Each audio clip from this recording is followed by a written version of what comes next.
하나님께서 오늘 우리에게 주시는 말씀은 다니엘서 1장 8절에서 21절까지의 말씀입니다. 다니엘서 1장 8절에서 21절까지 말씀을 저 여러분이 교독하겠습니다. 우리가 나이를 한자로 표현하는 말들이 있습니다. 근데 그 표현들 중에는 이 뜻을 아는 것과 관련된 내용들이 있습니다. 자, 15세를 가리키는 말이 지학입니다. 지학이란 말은 학문의 뜻을 둔다. 이제 공부하기로 이제 마음을 먹는다 이런 표현이겠죠. 또 30세를 입지 또는 이립이라고 그러는데 이것은 뜻을 세우는 나이다. 우리 구약 성경에서도 보면은 다윗이 30세에 왕이 되고 또 예수님은 30세에 공생의 사역을 시작합니다. 이 30세는 중요한 일을 시작하는 나이다라고 할 수 있습니다. 우리 40세를 우리가 불혹이라고 그러죠. 이것은 미혹되지 않는다라는 뜻인데 내가 뜻을 세워야 미혹되지가 않습니다. 내 뜻과 주관이 분명하게 있어야 미혹되지가 않는 거죠. 50세를 지천명이다 그럽니다. 지천명은 하늘의 뜻을 안다라는 것이에요. 지천명은 이제 내 생각과 내 뜻만이 아니라 하늘의 뜻이 무엇인지를 알고 거기 따라가는 삶이 이제 50세부터는 지천명이다 이렇게 표현했습니다. 여러분 우리가 찬송가 오늘 아침에 460장을 불렀는데 이 주의 제자는 어떻게 살아가야 되는지 그리스도인들은 어떻게 주의 제자로서 살아가야 되는지를 그렇게 고백하고 있습니다. 1절에 보니까 뜻없이 무릎 꿇는 그 복종 아니요 운명에 맡겨 사는 그 생활 아니라 우리의 믿음 치솟아 독수리 날듯이 주 뜻이 이루어지다 외치며 사나니. 여러분 이 가사가 얼마나 이 심오한 그 신앙의 고백과 결단이 들어있는지 여러분 곰곰이 생각해 보시기 바랍니다. 뜻없이 무릎 꿇는 그 복종 아니고 내가 뭔지도 모르고 그냥 교회 왔다 갔다 하고 일하고 그런 것이 아니라 하나님의 뜻이 무엇인지 알고 순종하고 복종하는 그 삶이 우리 그리스도인들의 또 제자들의 삶이다라는 것입니다. 운명에 맡겨 사는 생활, 운이 좋으면 되겠지, 이건 운이 나빠서 이런 것이 아니라 이건 하나님의 뜻인 줄을 알고 그 하나님의 뜻으로 하나님의 생각으로 우리의 삶을 해석할 줄 아는 사람이에요. 그래서 우리의 믿음이 치솟아 독수리가 날듯이 주 뜻이 이루어지리다 이렇게 외치며 산다. 하나님 내 뜻을 이루어 주십시오. 내 뜻을 이루어 주십시오. 이렇게 기도하며 사는 것이 아니라 주의 뜻이 이루어지리다 이렇게 외치면서 사는 삶이 우리 그리스도인들의 삶이고 이 제자로서 우리가 성숙해져 가면서 우리가 고백하게 되는 그 고백이다라는 얘기입니다. 우리 스승 되신 예수님이 겟세마네 동산에서 정말 간절하게 기도한 것, 생명을 걸고 땀이 핏방울처럼 떨어지도록 그렇게 기도한 것은 내 뜻대로 되지 마시고 아버지 뜻대로 되기를 원합니다. 이 기도였어요. 그 앞에 간절하게는 이 잔이 내게서 지나가게 하옵소서 그 마음도 토로했죠. 내 있는 모습, 내 마음에 있는 것들을 예수님도 다 토해냈습니다. 그러나 마지막은 내 뜻대로 하지 마옵시고 아버지의 뜻대로 이루어지기를 원합니다. 여러분 이것이 우리의 믿음의 기도가 되어야 됩니다. 하나님께서 우리의 연약함 다 아시고 또 우리에게 어려운 것들 다 토해내는 것 하나님께서 기도로 다 들으신다고 그랬습니다.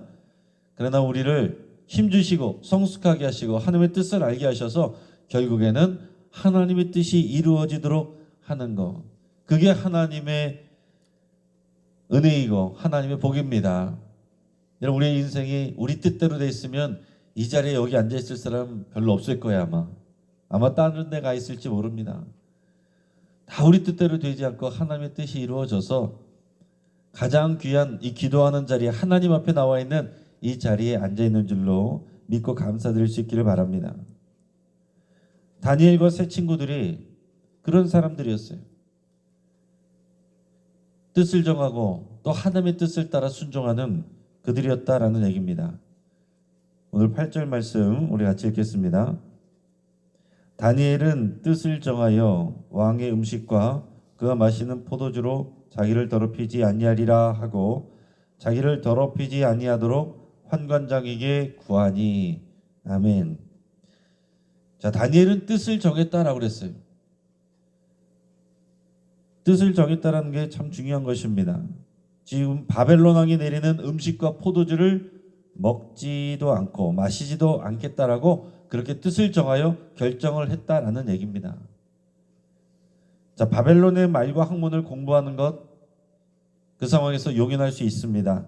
이름을 바벨론식으로 개명하는 것, 그것도 크게 문제되지 않을 수 있습니다. 바벨론식의 복장을 하는 것까지도 다 형을 할 수 있어요. 자, 그런데 하나님의 백성으로서의 지표가 되는 이 음식법, 이 음식을 가리는 것은 이 유대인들의 어떤 정체성과 관련된 것입니다. 하나님의 백성임을 나타내는 몇 가지가 있는데 그 중에 하나가 음식법이에요. 먹어도 되는 음식이 있고 먹지 말아야 될 음식이 있고,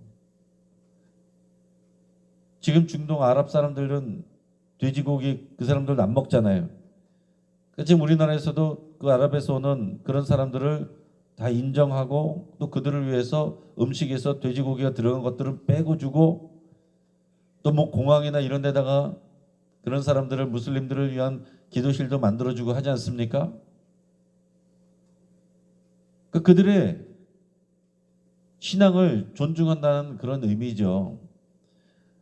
자, 근데 그런 음식을 가리는 것이 이 하나님의 백성으로서도 굉장히 중요한 일인데, 레위기 11장에 보면 하나님께서 정한 음식이 무엇이고 부정한 것이 무엇인지, 이 정한 동물, 부정한 짐승, 이것을 가려서 말씀해 주시는데, 그것이 어차피 우리의 먹거리가 되기 때문에 이것이 먹어도 되는 것, 먹으면 안 되는 것, 이렇게 구별해서 말씀을 주시는 겁니다.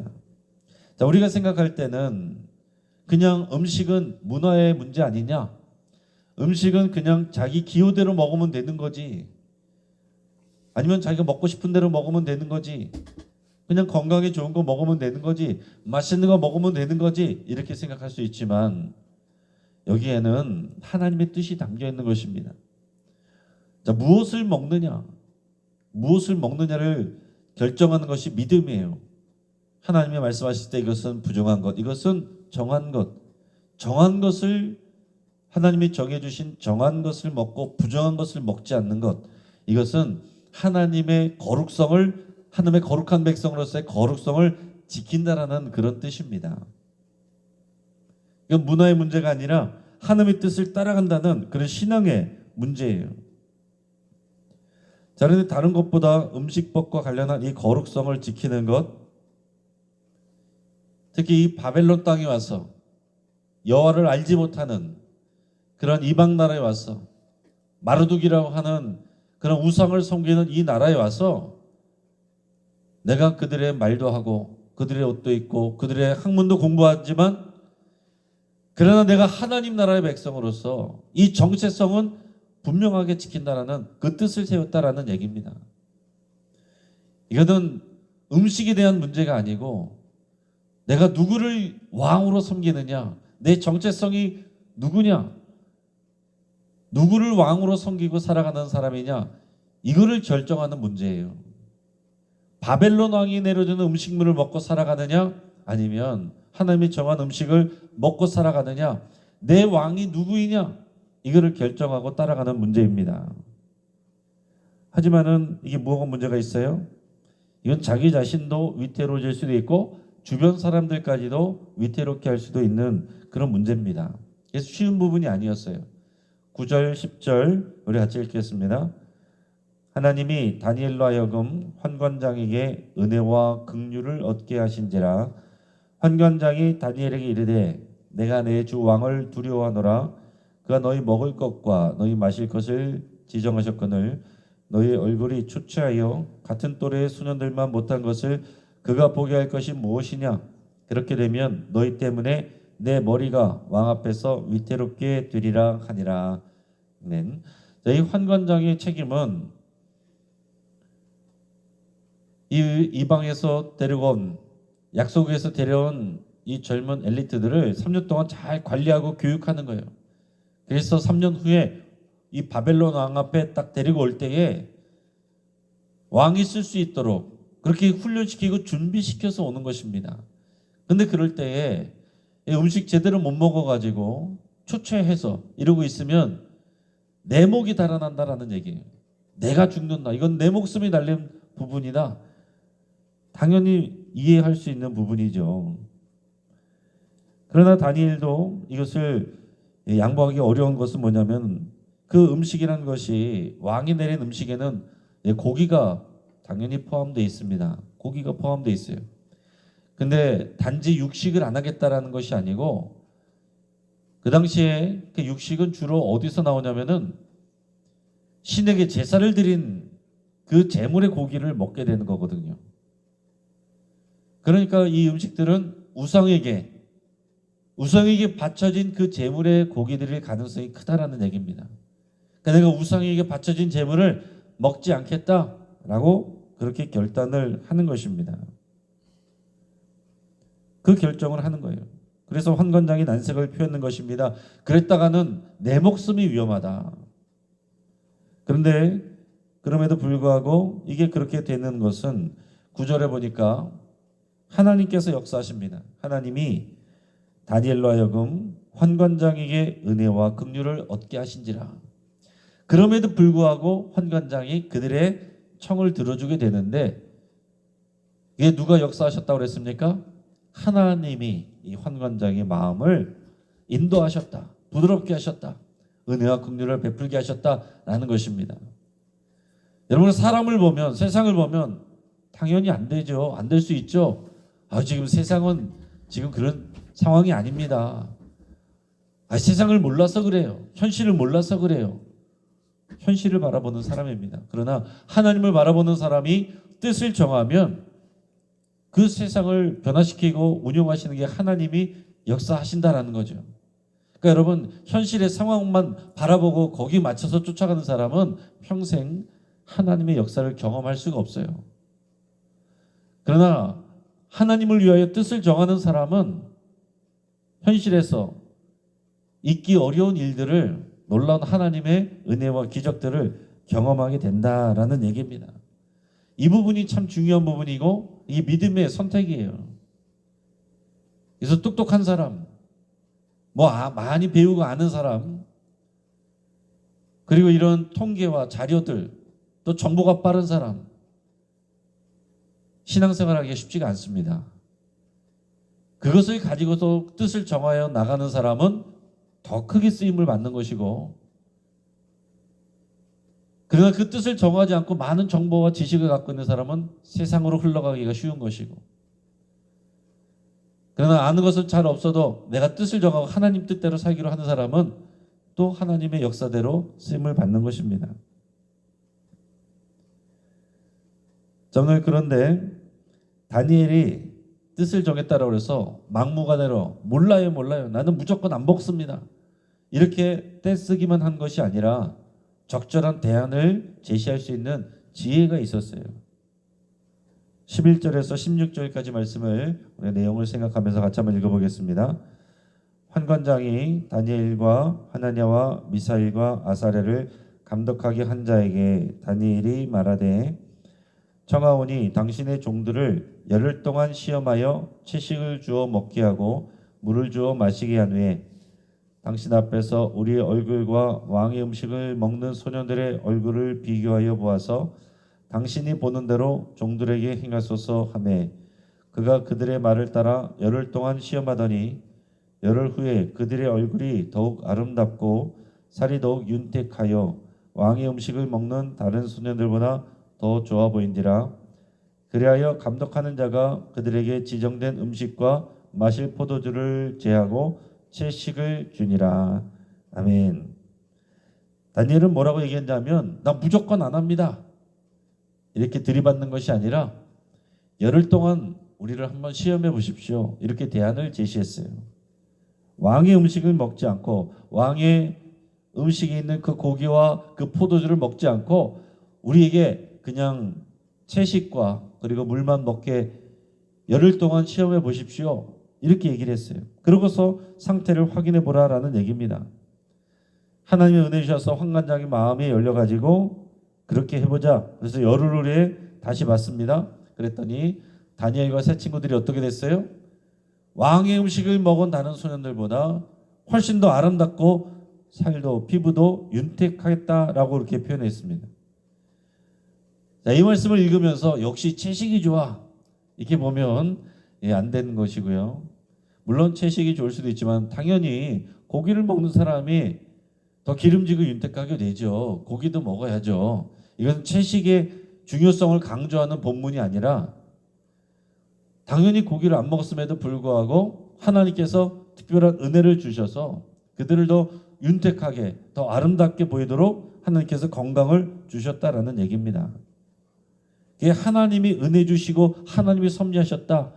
우리가 하나님을 봐야 되는 것이지 우리가 채식을 보는 게 아닙니다. 이게 선호하는 음식의 문제가 아니라 하나님을 경외하고 하나님의 백성으로서의 정체성과 그 거룩성을 지키려는 그 뜻이 중요하다는 것입니다. 하나님을 위하여 뜻을 세우면 하나님이 당연히 도와주세요. 근데 상황에 따라서 뜻이 없으면 우리 뜻없이 무릎 꿇는 우리의 그런 신앙이 아니라고 고백했는데 뜻이 없으면 은혜 될 때 또 하나님 앞에 나왔다가 또 은혜가 없으면 또 상황에 따라서 흘러갔다가 이게 오락가락하게 되는 것입니다. 그래서 다니엘은 뜻을 정하고 하나님의 백성으로 정체성을 지키겠습니다. 이 바벨론 땅에서 지키는 것이 얼마나 어려운 일입니까? 그러나 그렇게 하나님을 위해 뜻을 세우는 자에게 하나님께서 특별하게 역사를 하시는 것입니다. 자, 오늘 상황을 보면 우리 인간적으로 보면 하나님께서 왜 바벨론에서 그들을 구원하시지 않는가? 하나님의 백성인데 구원하시지 않는가?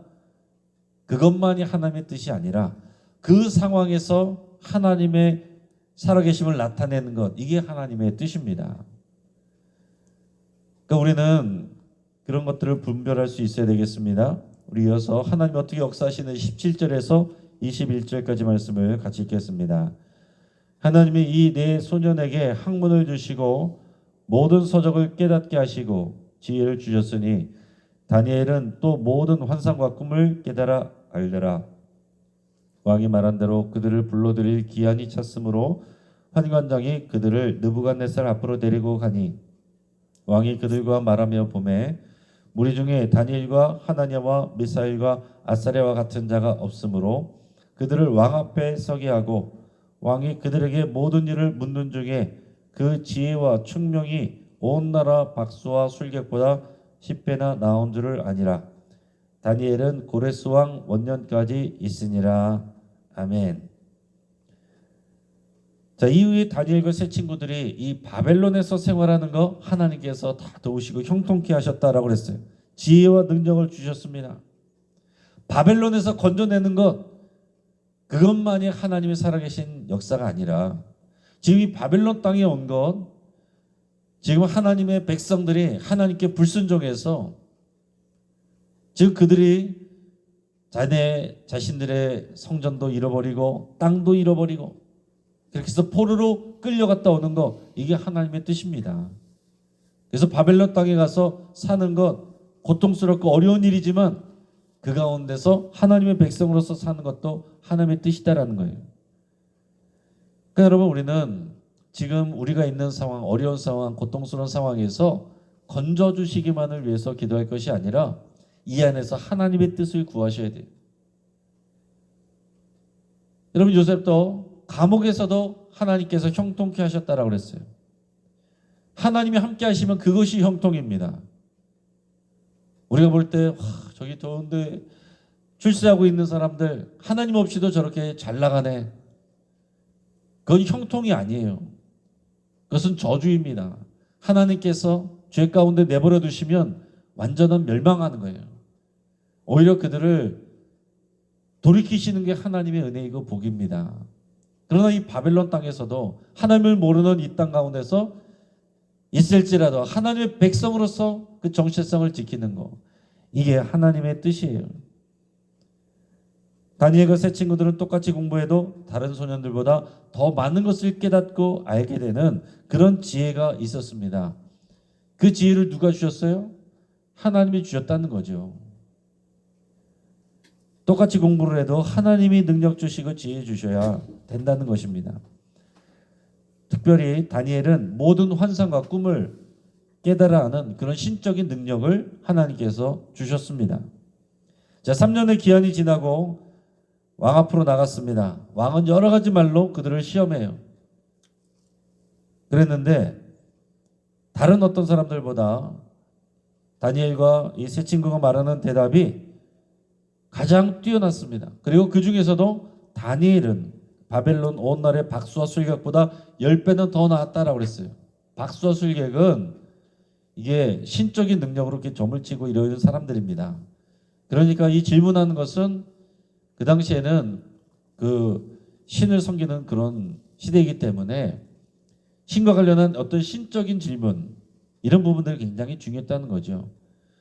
그래서 그런 수수께끼 같은 질문들도 많이 했을 텐데 다니엘이 그런 부분들을 지혜롭게 하나님 주신 능력으로 해석하고 설명을 하고 이런 것들을 잘 했다라는 얘기입니다. 그리고 마지막에 21절에 보면 다니엘이 고레스 왕 원년까지 그곳에 머물며 형통함을 누렸다라고 기록하고 있습니다. 그 시간까지가 거의 70년이 가까이 되는 시간이에요. 그동안 이 바벨론 땅에서도 하나님께서 그들을 보호하시고 지켜주셨다라는 얘기입니다.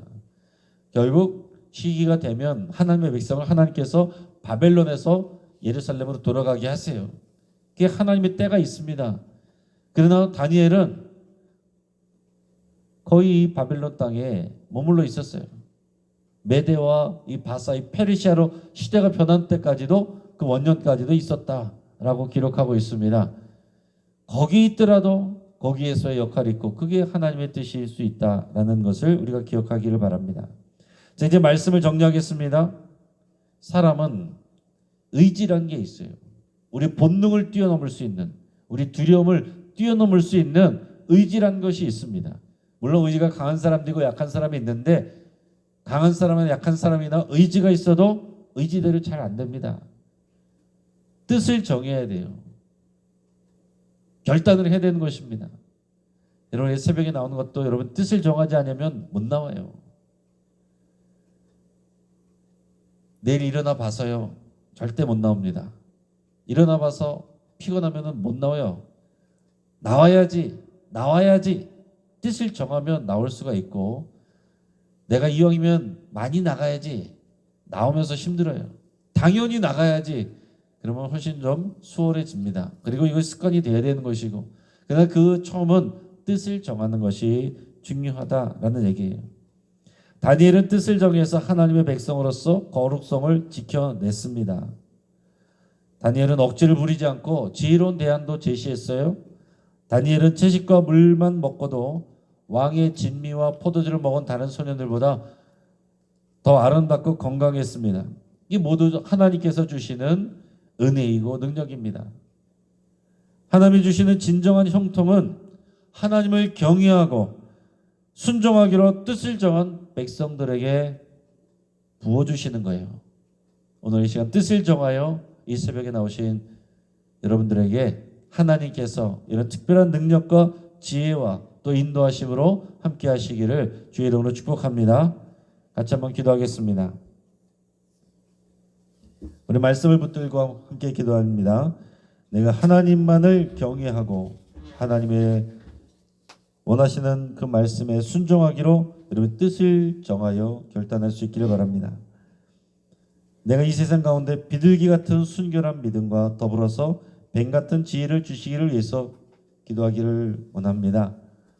우리 순결한 믿음이 있다고 또 세상과 무조건 부딪히는 것이 우리의 모습이어서는 안 됩니다. 뱀 같은 지혜를 하나님께 구해야 돼요.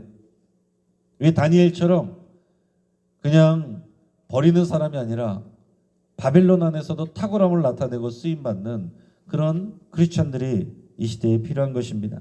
우리에게 이런 순결한 믿음과 지혜를 동시에 달라고 여러분 같이 기도하실 수 있길 바랍니다.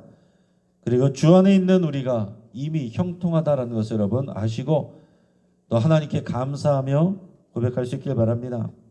내가 이 하나님의 형통을 누리기로 주 안에서 떠나지 않고 주 안에 거하기로 주님과 동행하기로 이렇게 결단하면 기도할 수 있게 바랍니다. 이 주주클럽 가정 예배를 통해서 우리 자녀들, 우리 가족들이 다니엘과 같은 주의 백성들이 되기를, 하나님을 알고 따라가는 백성들 되기를 위해서 여러분 같이 기도하시고, 오는 추수감사주일 행복 나눔 마을음악회 모두 환영한 데이를 위해서 여러분 같이 기도하시면서 여러 행사들을 통해서 하나님의 거룩한 영광이 드러나고 하나님의 뜻을 순종하는 백성들이 세워지기를 위해서 함께 기도하겠습니다. 마지막으로 이 이태원 참사를 낸 이 백성들이 생명의 주인 되신 하나님을 알아가기를 위해서 기도하고, 슬픔당한 이 많은 사람들을 이 교회가 위로하고 함께 울어줄 수 있기를, 교회가 지혜롭게 대처할 수 있기를 위해서 함께 기도하겠습니다. 이 시간 주여 한번 부르짖고 합심해서 여러 가지 기도 제목으로, 또 여러분의 기도 제목으로 주님 앞에 나가겠습니다.